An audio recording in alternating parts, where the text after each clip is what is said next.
The 9th plenary meeting of the General Assembly is called to order.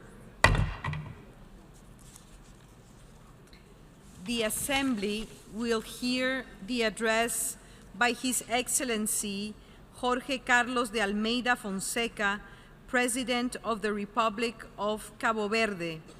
I request protocol to escort His Excellency.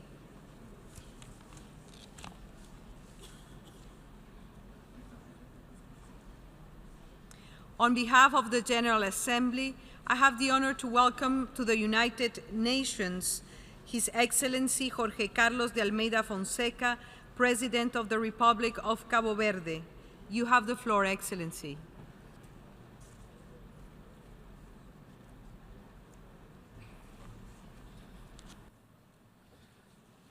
Boa tarde. Senhoras e senhores chefes de Estado e de Governo, Senhora Maria Fernanda Espinhosa Garcês, Presidente da Assembleia Geral das Nações Unidas, Senhor Secretário-Geral das Nações Unidas, António Guterres, Senhoras e senhores chefes de delegação, Excelências, saúdo muito calorosamente a Senhora Presidente da Assembleia Geral, a quem dirijo felicitações pela sua eleição, formulando votos de muitos sucessos durante a sua nobre e desafiadora missão que ora iniciou. Felicito do mesmo modo o Sr. Miroslav Lajčák, da República da Eslováquia, Presidente cessante da Assembleia Geral, pelo excelente trabalho desenvolvido durante o mandato que acaba de terminar. Gostaria, de igual modo, de endereçar palavras de muito apreço ao Secretário-Geral das Nações Unidas, Sr. António Guterres, pela forma arguta e competente como vem dirigindo os destinos desta nossa casa comum, e reafirmar-lhe toda a nossa confiança e profundo respeito pela sua liderança, maiormente neste contexto de muitas dificuldades que o mundo atravessa.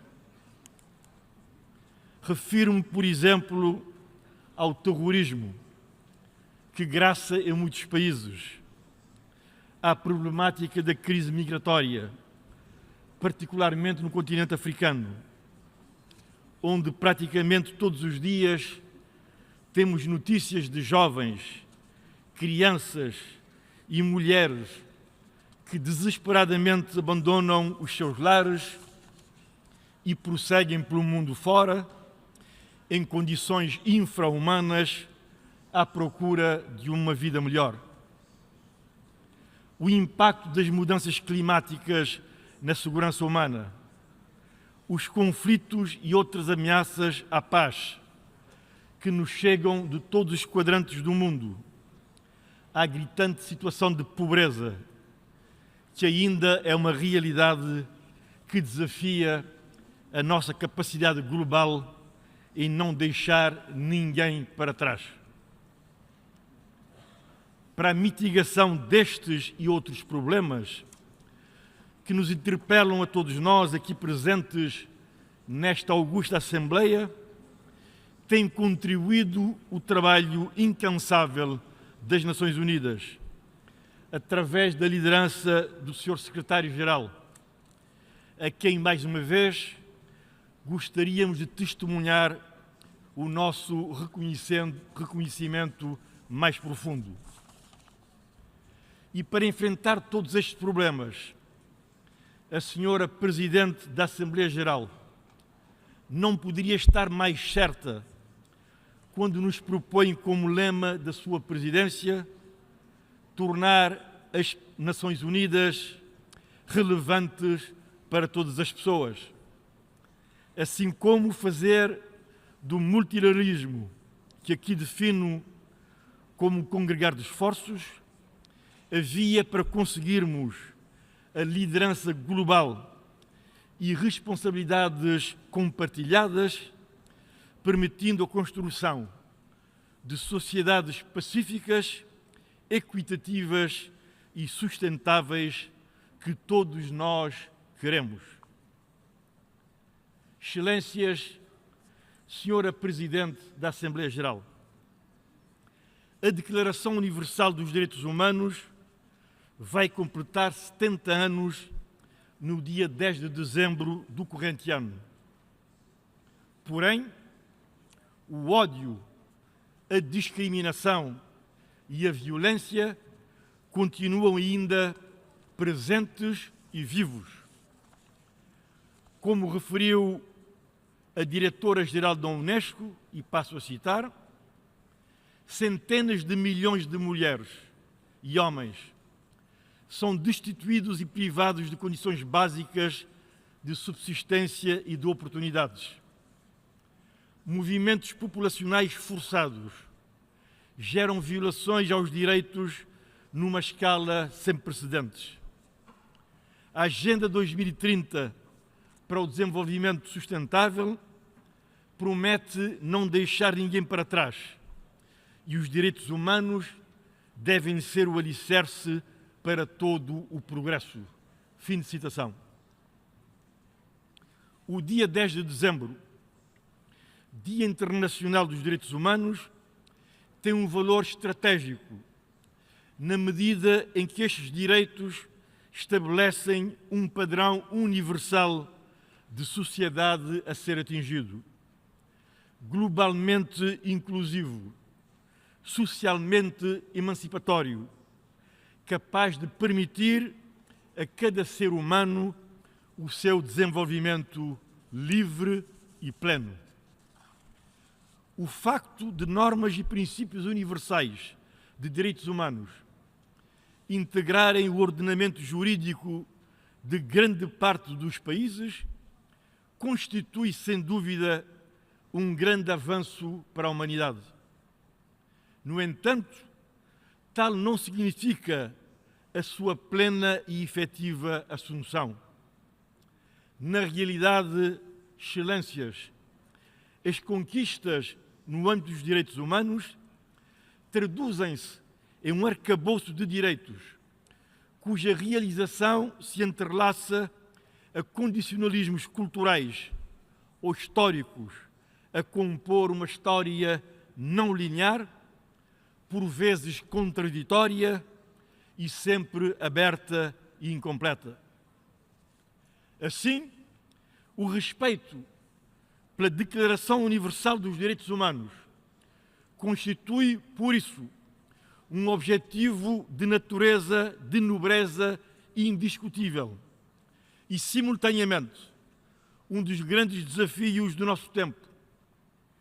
Pois, se por um lado se verifica o acentuar da luta pelo seu exercício, em grandes parcelas do globo, a sua violação encontra-se praticamente institucionalizada.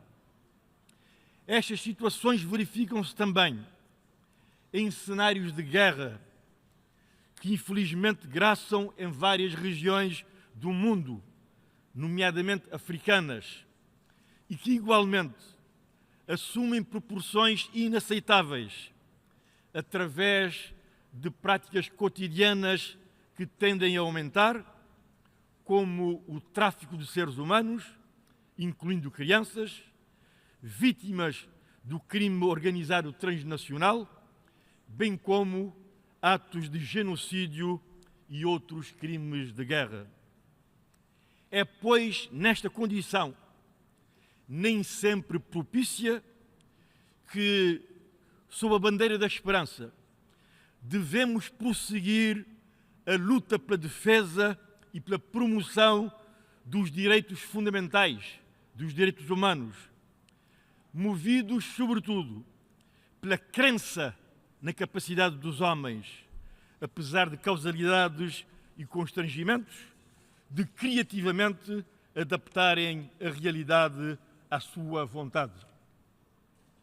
A opção por uma política de paz, de diálogo e de entendimento, na prevenção e na resolução de conflitos, mais do que a explicitação e assunção desses valores, é a emanação do modo de ser e de estar dos cabo-verdianos, de uma cultura de tolerância que tem permitido que, ao longo das 4 décadas da sua história como país soberano, tais valores e princípios tenham informado as políticas do nosso país. No nosso dia a dia em Cabo Verde, temos demonstrado que a tolerância é sempre possível, a permuta de valores uma realidade, mesmo em condições adversas. Senhora Presidente da Assembleia Geral, Senhor Chefe das Delegações, Senhor Secretário-Geral, verificamos com profunda tristeza que em muitos países do globo ainda continua a existir a pena de morte. A existência da pena de morte em pleno século XXI exige de todos nós uma reflexão mais profunda, mais cuidada e mais responsável. É facto que a necessidade de uma nova consciência universal nos suscita a rever os nossos propósitos e motivações de convívio humano, tendo sempre em linha de conta o respeito pela vida e pela eminente dignidade da pessoa humana. Cabo Verde é um país com um sistema constitucional e penal que não contempla a prisão perpétua, muito menos a pena de morte. Esta, aliás, inaplicável já antes do último quartel do século XIX. A nossa condição histórico-social singular incutiu-nos princípios e valores, nomeadamente de cunho cultural, que pugnam pela observância do direito à vida em quaisquer circunstâncias. Nesta senda, queremos aqui deixar lavrada a nossa concordância absoluta com o apelo à consciência dos governantes, lançado recentemente pelo Papa Francisco, no sentido da busca de um consenso internacional pela abolição da pena de morte, apelo que, para além de inequívoca da pena de morte, apelo que, para além da inequívoca, firme e pedagógica condenação da pena capital, se manifesta contra as chamadas execuções extrajudiciais ou ilegais, autênticos homicídios que têm sido cometidos. Acreditamos, excelências, firmemente, em nome da clemência e em nome da prudência, que a pena capital não se revela como instrumento adequado e justo, e nem sequer eficiente de reposição do direito, tendo em conta as suas insuperáveis condicionalidades e fragilidades. A vida, como valor superior, não pode ser deixada à mercê de julgadores presumivelmente falíveis, que, desconhecendo as leis da clemência, se obstinam imprudentemente a assumir o sujo tabardo de carrasco, sucumbindo perante a turva luz de uma lei que, enquanto valor relativo, não estará seguramente acima do valor da vida e da ética que a encarna. Além disso, excelências, porque também acreditamos na regeneração do homem, na via de uma permanente e otimista antropologia, temos para nós que no mundo contemporâneo existem condições institucionais e instrumentos sancionatórios menos gravosos, que se prestam a servir como mecanismo ajustado e eficaz de punição, evitando a indigna solução radical de pôr termo à vida do nosso semelhante. Enfim, a pena capital mostra-se insustentável de uma perspectiva de uma política criminal própria de um Estado de Direito.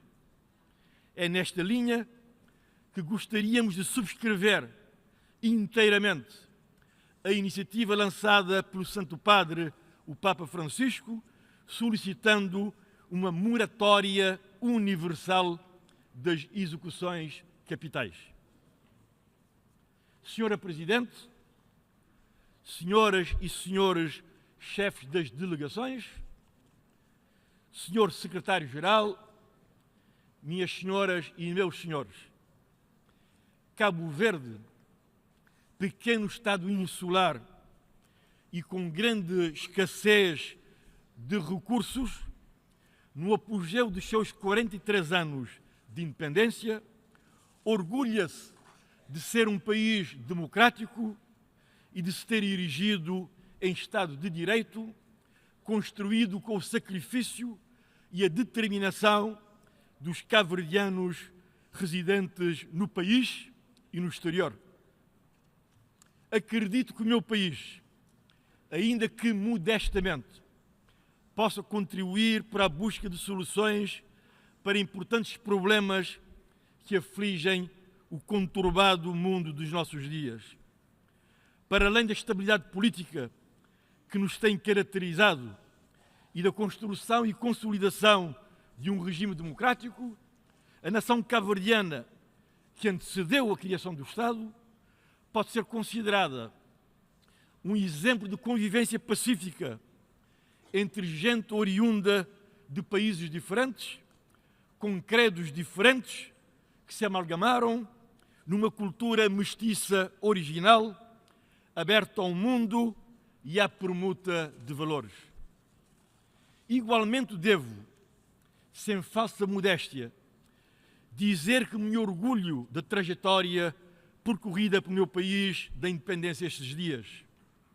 Aliás, posso dizer que os índices de desenvolvimento humano, económico e financeiro registados têm merecido invariavelmente a avaliação positiva das principais instituições internacionais, nomeadamente as de cariz financeiro. Porém, com uma economia baseada em serviços, um mercado de dimensões exíguas e uma agricultura que luta contra a desertificação e a escassez de chuvas, não podemos ignorar as grandes vulnerabilidades de que padecemos e, por isso, sabemos que não nos podemos deslumbrar com o facto de termos sido graduados como país de rendimento médio. Pelo contrário, pensamos que não podemos perder de vista que a nossa economia é ainda muito dependente, que ela não consegue absorver parte significativa da mão de obra, com todas as consequências sociais advenientes, o que nos obriga a continuar a contar com a solidariedade da comunidade internacional.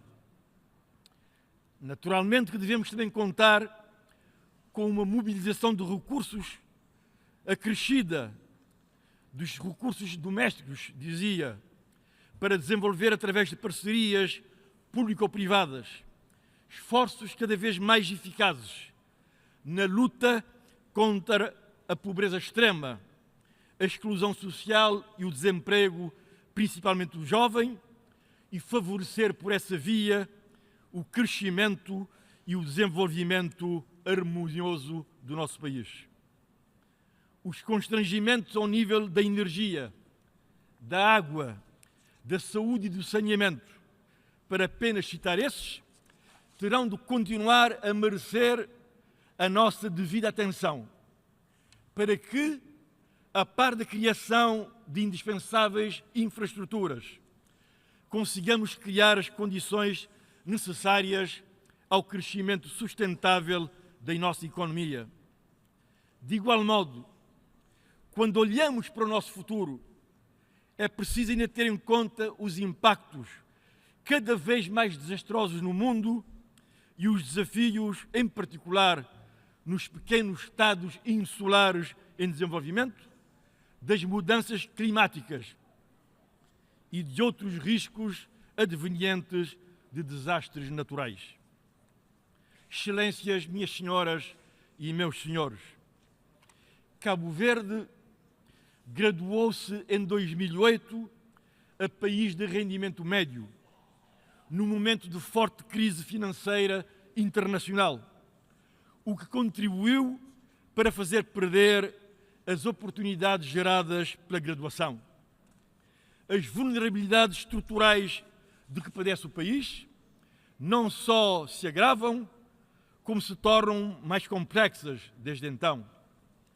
Prova disso são as ainda existentes assimetrias regionais, acentuadas pela descontinuidade territorial de um país insular, os nefastos efeitos da seca e da desertificação e de outras alterações climáticas, a fraca capacidade produtiva, o desemprego jovem e as desigualdades sociais e de género, o peso excessivo do estoque da dívida externa no equilíbrio orçamental, as dificuldades de ligação do país pela via aérea e marítima interna, dificultando a criação de um mercado competitivo e coeso, tão essencial para o desenvolvimento do nosso turismo.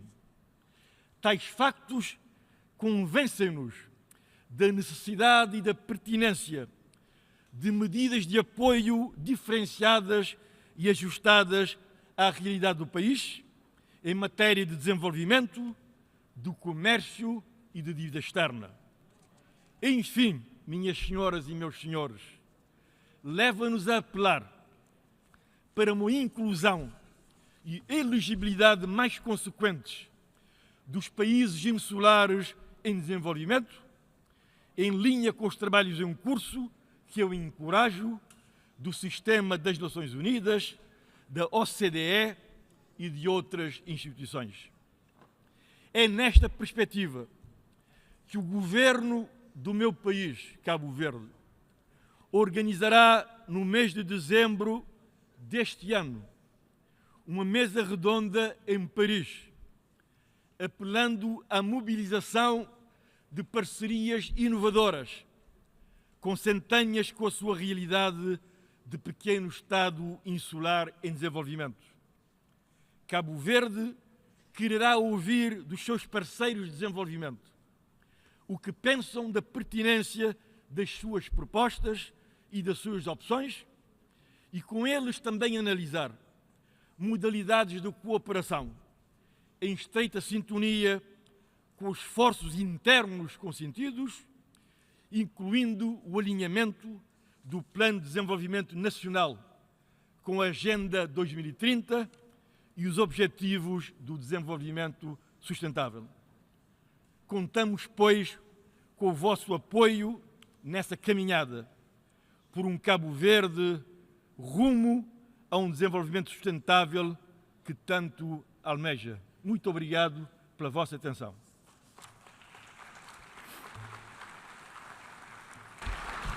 En nombre de la Asamblea General, agradezco a Su Excelencia el Presidente de la República de Cabo Verde y pido a protocolo que acompañe a Su Excelencia.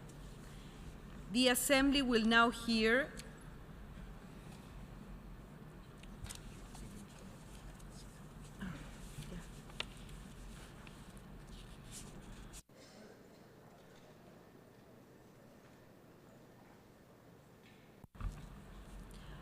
On behalf of the General Assembly, I wish to thank His Excellency Jorge Carlos de Almeida, President of the Republic of Cabo Verde.